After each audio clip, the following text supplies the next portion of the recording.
Bandeko ya ngai na ebite ozali ebele na tango oyo pona kolanda émission na bino olingaka mingi plateau spécial MPC sima ya parti epai wapi tobetaka masolo na mayematali évolution ya mboka na biso tosalaka baanalyse na nyonso oyo ezali kolenga na oyo ezali politike ya mboka na biso lelo oyo tozali bongo na mwana mboka Kamuja elongo na ye tokobeta masolo na mayematali discours ya mwana mboka Félix Antoine Tshisekedi ya 76e sommet ya Nations Unies oyo alobelaki mambo ebele asimi mambo ya COVID-19 mambo ya RDC elongo na mwana mboka tokosala baanalyse na nyonso wana tosili wana te na mayematali bapoint na biso oyo tokolobela lelo deuxième point ezali oyo eteli bongo réserve d'échange bayi banque centrale bayebisi biso ete réserve d'échange esiema tina gouvernement ya sango kono bazali kobenga bawa nyonso ete réserve d'échange matime kasi bana mboka bazali kolela ntango iso ete nzala ezali biso ezali komonana te na nyonso wana mwana mboka Kamuja wazali moko ya bakommunikateur ya parti politique MPC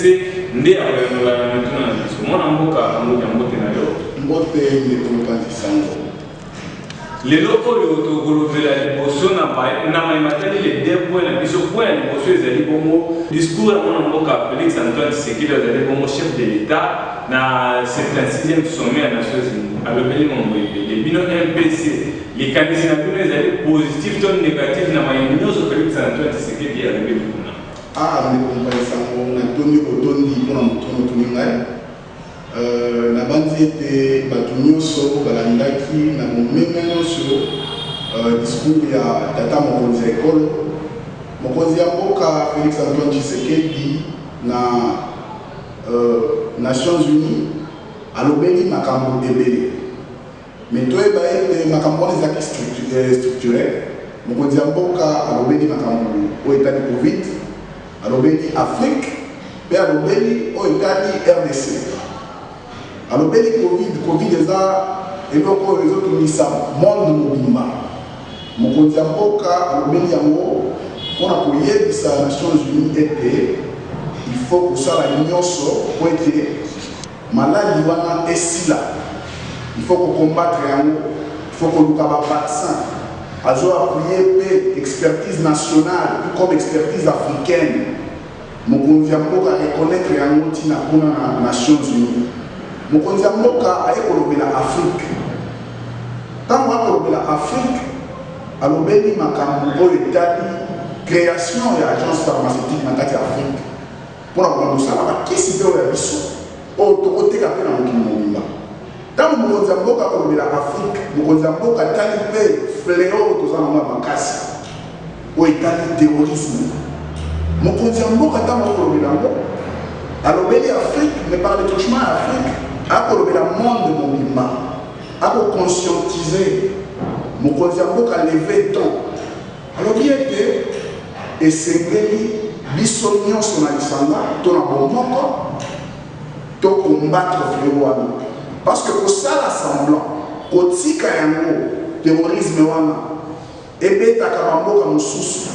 ti ekokoma monene ekoenvahir monde mobimba or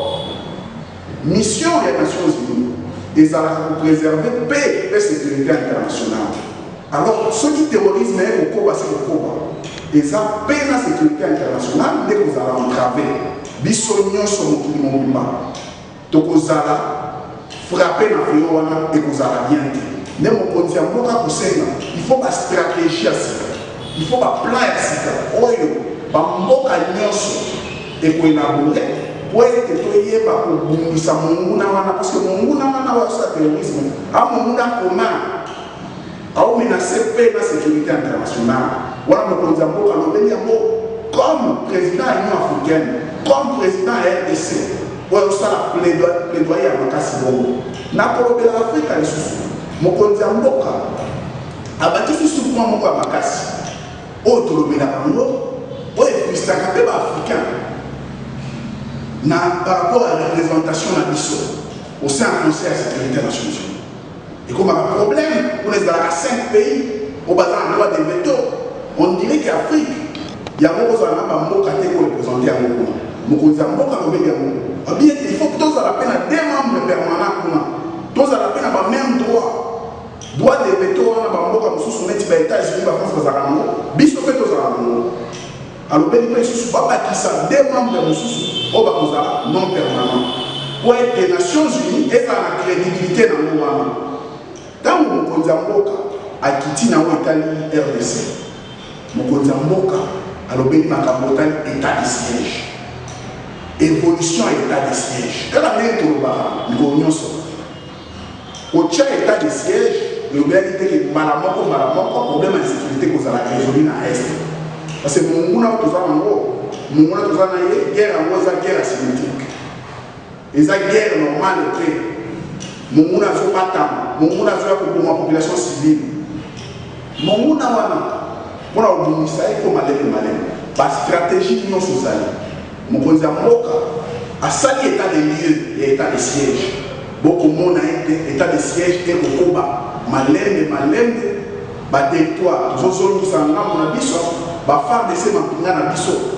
ekosala mosala makasi mpe mosala monene mokonzi ya mboka alobi ete état de siège ekosila te kino tokorealize objectif oyo état de siège mwana mboka akambudia kaka na matali ya état de siège wana oyaki bandeko mosusu ya opposition balobi ete état de siège tozali komona mbuma nango te ilakali bokata mais kuna ye alobi ete ekosilaka ti mbuma nango ekomona mona teke mwana mboka Félix Tshisekedi aosalelo te bato boyi te bandeko ya opposition bakoloba eza droit na bango koloba mais esengeli mpe ete babanda koloba ata soki ozanga droit ya koloba lobaka nde kosolo parce que kokosa bana mboka eyi bien te eyi malamu te ntango bato ya opposition bakoloba ke état de siège ekopesa bambuma te ndeko ezaki mitema mabe na este kuna place babanda koboma par jour 50, 60, 80 personnes lelo baplace mosusu bazoboma lisusu te toboyi te bamwa mbilinga ezali yango wana moto état de siège eza se kokoba sinon baavance significative ezali baavance ya makasi ezali état de siège ekopesa bambuma ya kitoko kutu na bana este bango bakosepela malembe ti kino tokokoma na pe oyo tolingi pe oyo eza partout na RDC ekoma ti kuna na este na Beni na Bunia partout mwana mboka akambudia toyoki lisusu président Antoine Félix Tshisekedi alobi ete élection ekozala mais seni ezali bloke bandeko alamuka le 29 oyo bazolengela deja marche lomona mwana mboka Fayulu Muzitu tout ça baza wana mais bino bozopromettre biso élection ese mwana mboka Félix Tshisekedi azokosa biso to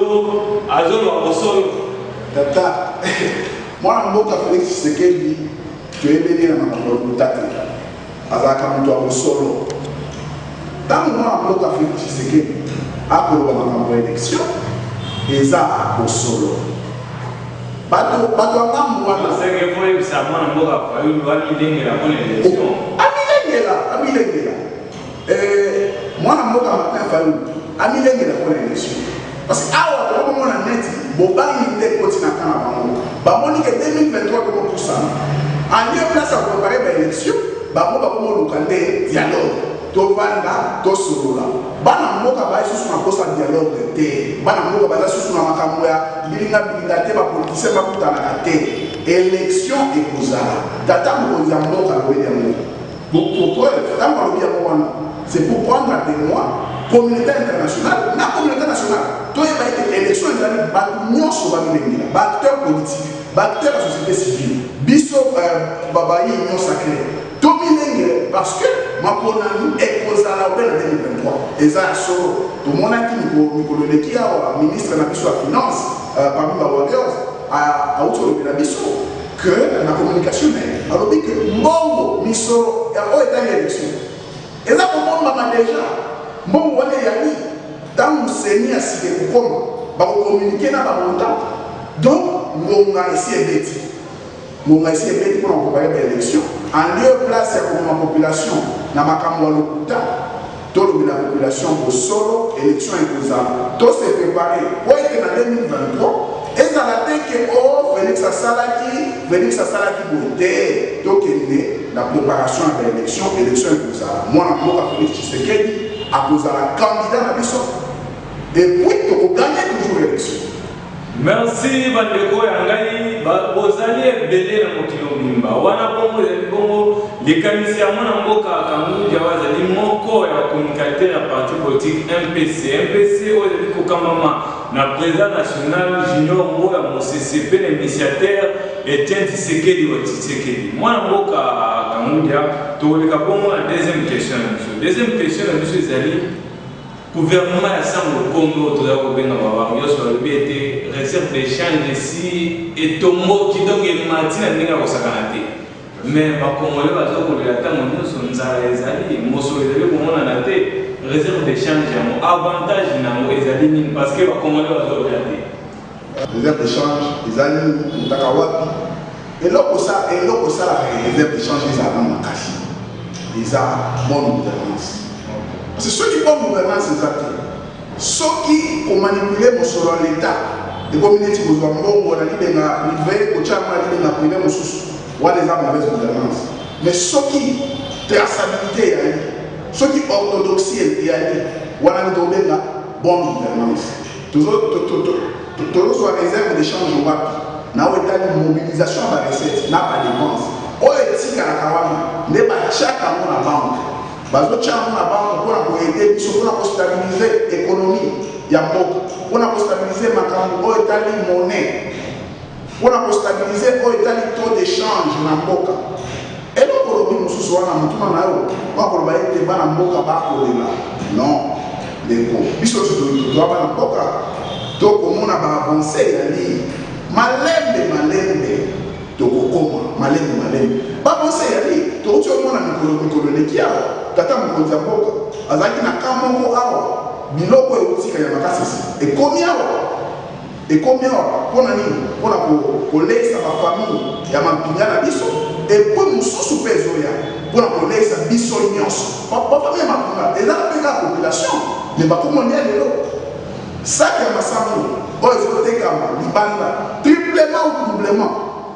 kuna bakozwango na 18 000 ya bana mpona koloba ete mwana mboka Félix Tshisekedi akosala se kosala akokoba se na misala epuis misala ezomonana wana ekokondimaka ngo. Merci Balimboka Webiete TV ezali ngonga torapele lisusu toyambaki komo mwana mboka Kangundia tokomi presque na suka émission na biso po tosite mwana mboka Kangundia ozali na kamera wana pesa Balimboka nyonso likanisi ya MPC mpona vision mwana mboka Félix Antoine Tshisekedi.